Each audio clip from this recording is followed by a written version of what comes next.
travaille au Spot, c'est un tiers-lieu culturel basé sur Nîmes et en même temps animateur aussi d'un réseau de tiers-lieux. Il faut savoir que dans le Gard, il y a une quarantaine de 40-45 lieux hybrides ou tiers-lieux. Il y a une dynamique de réseau qui s'est montée il y a de ça quelques années, qui est portée par le Spot. Moi, je suis en poste depuis 1 an et demi maintenant là sur l'animation de ce réseau de tiers-lieux.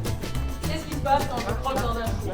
Regard, du coup, c'est un dispositif qui a été initié par le département du Gard dans le cadre du schéma départemental pour la culture et qui en fait est porté par 5 tiers-lieux culturels, donc membres du réseau de tiers-lieux du Gard, donc qui sont le Spot, la MOBA, la Dame d'Angleterre, la Filature du Mazen et la Berline, donc aux 5 coins du département. Et c'est un dispositif qui a vocation en fait à accompagner une équipe artistique régionale en création, donc au travers un soutien à la création, donc en production, et puis un accueil en résidence dans nos 5 lieux partenaires. Et c'est dans ce cadre-là du coup qu'on a accueilli la compagnie La Chaloupante, qu'on a pu voir aujourd'hui, donc qui a bénéficié d'une semaine de résidence dans chacun de nos lieux, d'un apport en coproduction également. Et donc aujourd'hui, c'était la restitution finale un peu de ce temps de travail. Et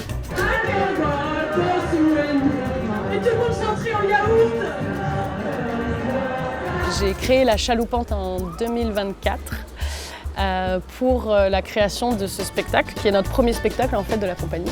Et on cherche à bousculer le réel et pour créer un peu de merveilleux. Aujourd'hui, on a présenté le spectacle Ça serait trop bien. On a présenté une étape de création à Sauve. Et ce spectacle, on l'a aussi créé dans le dispositif Regard.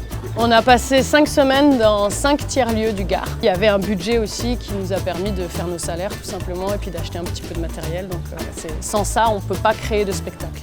Le principe de ce spectacle, c'est de parler de tous les rêves qu'on n'a pas encore réalisés. On part du principe que les rêves, c'est vraiment les choses qui nous animent et qui nous portent et qui nous poussent vers la vie en fait. Et donc comment on peut faire pour aller là-dedans. Ça s'est super bien passé, moi je suis très contente. On a eu un super accueil du public. On a beaucoup de gens qui sont venus nous dire qu'ils avaient été touchés par le spectacle et ça c'est gagné.